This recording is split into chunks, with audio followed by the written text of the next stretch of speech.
is it fair to say that since you came back and then every album has gotten a little bit heavier, a little bit? Yeah, maybe so. I think Start from the Dark was probably heavier in the sense more detuned music and little darker chord changes and stuff, and Secret Society was a different take. A little, we tried different angles that we hadn't done before, and then on Last Look at Eden again, we I think that album was probably a little more lightweight in the way we had at least in Sweden we had a big hit with a song called New Love in Town, beautiful song. So we had a lot of strange string arrangements with live orchestras and stuff. So that was kind of different on that album. And then Bag of Bones that came after. I guess we were more influenced by artists such as Joe Bonamassa and Black Country Communion, with a little more blues oriented. Sure. So I think you can tell that listening to that album that it has a lot more blues kind of angles to it. And then War of Kings, I think is maybe a mixture there. It's not as bluesy, but it has it's I would say the first real classic all through a classic rock album like the ones that we grew up with, whatever Led Zeppelin album or Deep Purple album. It's very much homage to the classic rock albums that we grew up with listening to, I would say. This is very interesting because, you mentioned with all these albums there's a new element and there's something different. What determines these things? Well, why was, for instance, Bag of Bones, why was it a little bit bluesy? Do you know? It was just, I think, again, it's just, it just happens, depending on what kind of music or what kind of mood you're in when you're making the music. We never set out to do a bluesier album or a heavier album. It just takes on a life of itself, when it creates itself, basically. It's not calculated. You just try and get the music down from wherever and through your fingers into the instrument. So you never know what it's going to be like. It's quite interesting.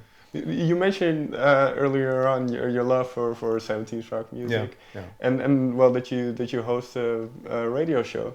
Do you get a lot of new influences in new? Do you listen to a lot of new music and kind of?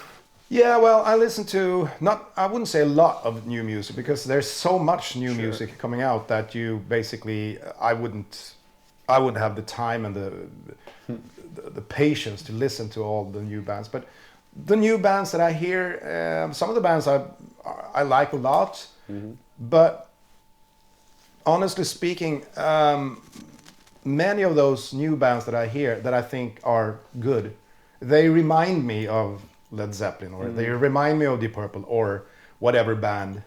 So I much rather listen to the originals than to the new bands. I think it's great that new bands are coming and are passing it on, with a classic rock heritage. Sure. Because I mean, it's just me who is old enough to have the reference to the old albums. I mean, to the kids that go and see these new bands, they probably never heard of Deep Purple or Led Zeppelin. So for them, this music is brand new and fresh, and I guess that's just the way it works. So I think it's great that there are a lot of new bands coming out.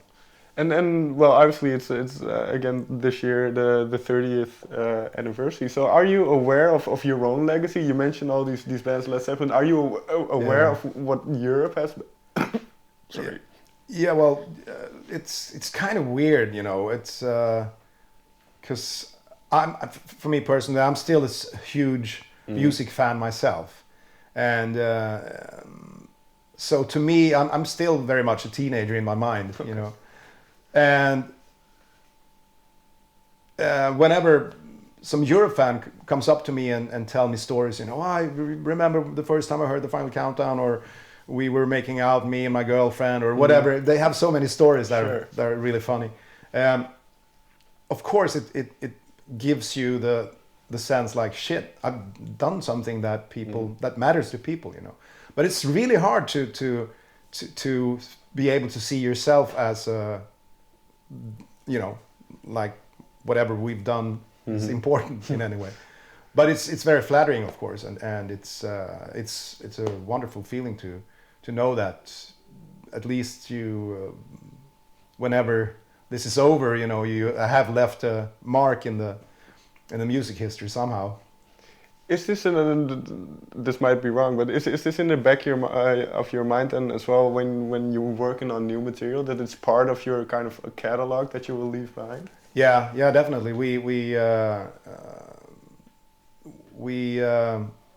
see the back catalog, and I think also maybe what we try with every new album is to actually not repeat, but to, you know, look at the back catalog and, okay, we did that on that album, and so, okay, so maybe we'll, you know, go crazy about something else.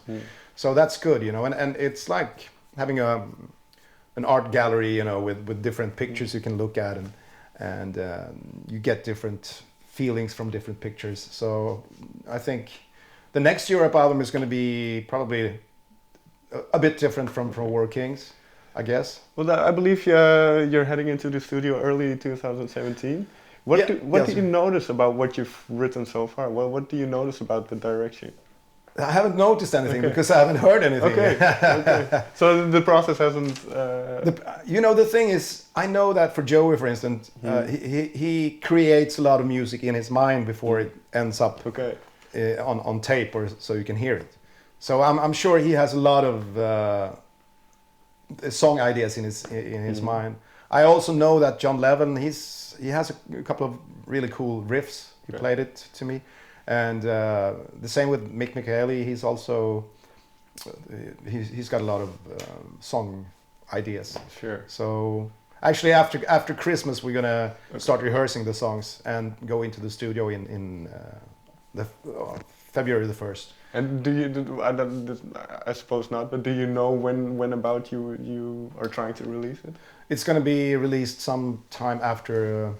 Next summer, so it's going to be an autumn release, probably in September, I would say.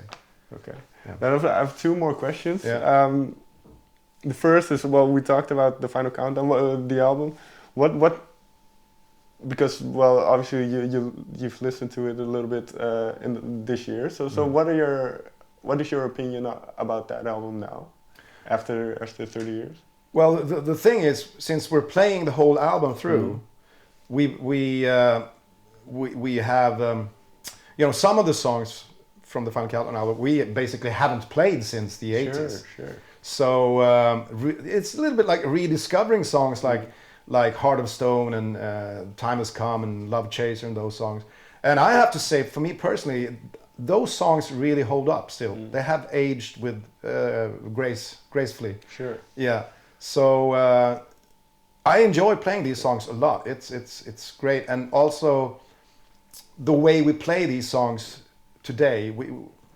For me personally, I can feel that I can play a lot more musical with the songs now than I was mentally able to back in the day. So I can feel like I'm improving the songs, and the songs are still very good songs that hold up. What is the song that you look forward to most when you're playing live? From the Final Countdown? Yeah. Well, I kind of like Time Has Come. That's a cool song, and The Heart of Stone as well. And I guess that's because we haven't played those songs so much before, you know. Okay. Finally then, well, as a band, you've all professed your love for Thin Lizzy. Yeah. You had the chance to play with Thin Lizzy. What was that like? It was surreal. It was totally, I mean, the first time I went to see Thin Lizzy was in Stockholm in 1977, you know. And I saw them play live and the logo type and everything. And if somebody would have, you know, come up to me and, you know, told me like, in 40 years you're going to be playing with these guys on stage, I would have like, nah, get the fuck off. But so actually being able to play with these guys, as the official Thin Lizzy band it was a huge honor to me, and I don't think I have rehearsed music that much as I did when I was asked to do the show since when I was a teenager. I was basically playing to all the the Thin Lizzy albums for 3 months, and it was really rewarding. I rediscovered myself as a drummer, I think, and it really improved my playing as well. In what way? Well, I relaxing more and getting more into grooves and also technical stuff. It's like when you almost forget some stuff, and if you rehearse to a certain extent, you things are just sort of like coming up to the surface again, and so it's I think it made me a much better drummer. Okay. And I mean, it was a fantastic. I only played one show, but it was fantastic to be on stage with Scott Gorham on one side, and then I had, Tom Hamilton, the bass player from Aerosmith. Sure. It was like, fucking hell, it's Tom Hamilton I'm playing drums with, and he was looking at me and like grooving along with me. So this is weird. And then I'm looking at Scott Gorham, and he's also like, yeah, come on, man. So. It was a big moment for me. Okay. Very last question then. What went through your mind with that show 5 minutes before you went on stage? What went through your mind? I was pretty much. I guess it's the same as with Europe. You get into that zone, as I call it. It's a state that is not. You're not really in reality. You're more, halfway into the clouds somehow. But we had 2 days of rehearsals with actually 1 day with rehearsal with the guys, and so it felt pretty much. I knew what was going to happen, so it was just like, okay, let's have the show start. So, but it was great fun. Yeah. All right. Thank you very much for your time. Thank you. Thanks. Yes.